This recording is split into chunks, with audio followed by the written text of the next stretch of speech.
well, there's benefits to the air conditioning windshield. I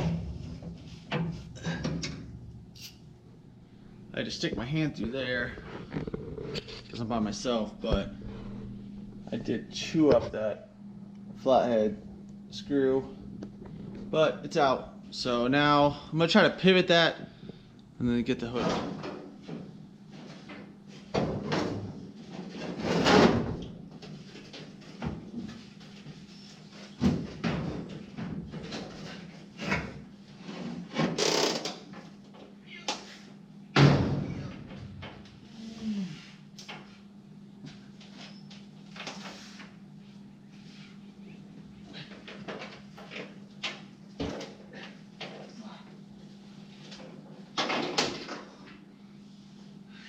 Well, I'll say that was not fun doing it by myself.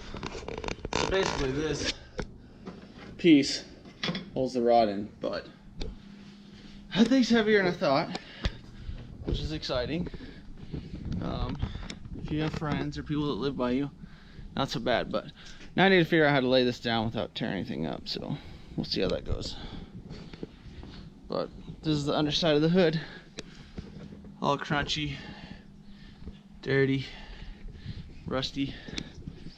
So this is good because now I can mess with these mechanisms and see why they're not latching that well. For one, I got to figure out how they work and then work on those more. But slow and steady. Now I have access to the engine. Maybe one of these days I'll be able to pull this thing out of here. So.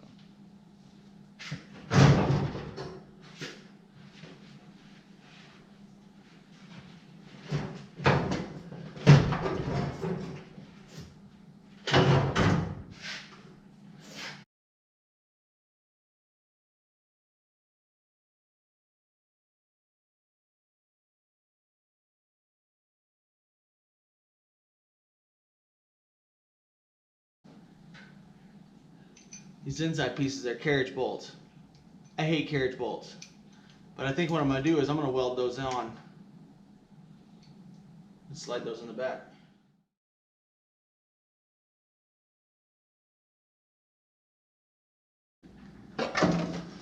So this is the guard.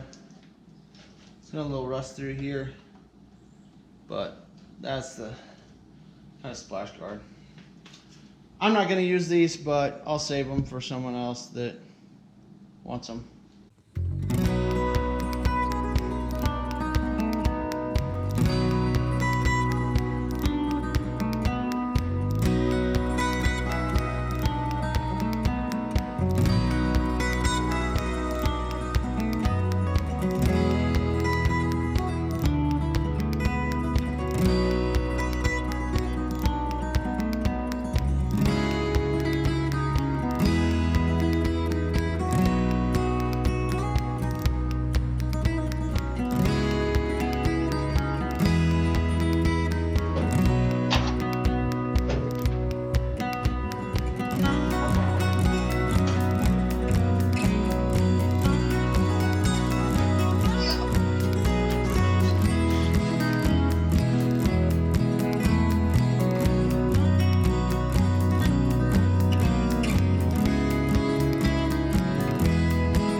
well, back on the 36, I'm having issues getting the engine out because the drive shaft's attached. I was trying to do it without watching videos, but I finally ended up having to watch video. The drive shaft they're working on is a little different, but this is a torque tube. I've never dealt with a torque tube. I've only dealt with regular drive shafts, but I'll show you what I finally figured out. The reason it threw me off is because this piece wouldn't slide back because it's all crusted on there. So here we go. This is what the torque tube looks like. It goes into the back of the transmission, which is loose and spinning, and now it's opened up because I thought maybe there's maybe like a C-clip I could take off. But what it is it's a regular U-joint like you'd have on a regular drive shaft.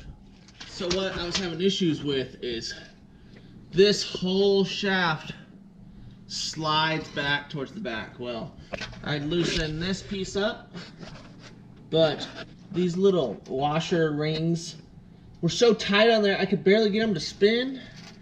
But I ended up grabbing some channel locks and kind of working them back and forth, and I could get it to move back just enough to get a wrench in there. Once that comes off, hopefully I can pop this transmission out of here, and then I can pull the engine. I figured out the hard way. I've loosened everything. I've loosened the rear end like you saw, and I've been moving the transmission, trying to get the transmission out. It's been driving me crazy. I didn't know how they worked. Every time I pushed on it, it felt like it was springing back, so I didn't want to blow anything out because I'm trying to save this for someone else.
I'm gonna keep this, but I don't like it. Maybe if I can find what goes on the end down here.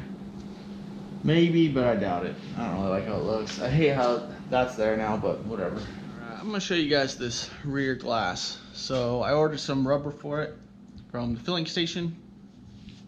Sorry, I got dog hair all over me. So I ordered this rubber from the filling station, and then whenever I tried to pull this off, I was real confused on. I thought all this thick piece was rubber, but it's actually a metal frame that holds the rubber in. So if you see on here, this is actually, I think, aluminum, because my magnet didn't stick to it, so I don't think it's steel. But and it looks like aluminum down here, which I sanded, which I wish I wouldn't have sanded, because I might just strip it down and see if it kind of has like a cast aluminum look, which is probably what it is. But I was trying to pull this off, and I was chiseling out all this rubber. But if you look, there are screws running this way through and thread into this piece. So what happens is it pulls your glass and rubber to the door frame. So I have to undo all these flathead screws, which is nice because I don't have a bit for these yet. They have a special name for them. I forgot. I just ordered a bit for it, but I didn't have one. So I'm gonna undo all these screws. Real nerve-wracking because if one breaks or I have issues with it, it just sucks. It could be a lot of time. Plus, I don't know how I would fix that in the other frame. So I'm gonna keep messing with it.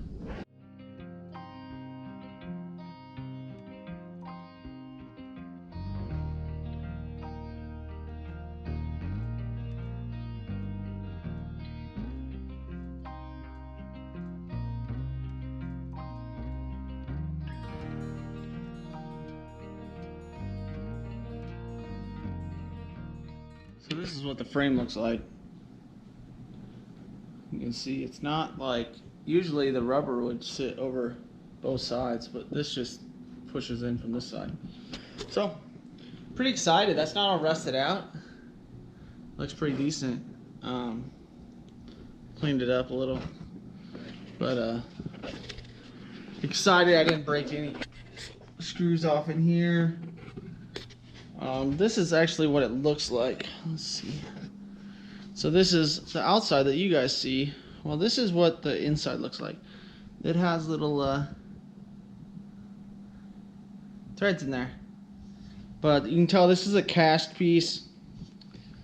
I have no idea, but I have a feeling it's probably hard to get one of these. So I think the only thing I do want to do is I want to strip all this paint off. Someone had, you know, they already painted this truck forever ago. Because this windshield is really rough, I'm gonna see what I can do about getting that glass out without destroying it. But if not, they sell new frames, and it'd be the aluminum look too. So it's not the end of the world. I wish that rust wasn't there though. Won't lie. But that's what she looks like.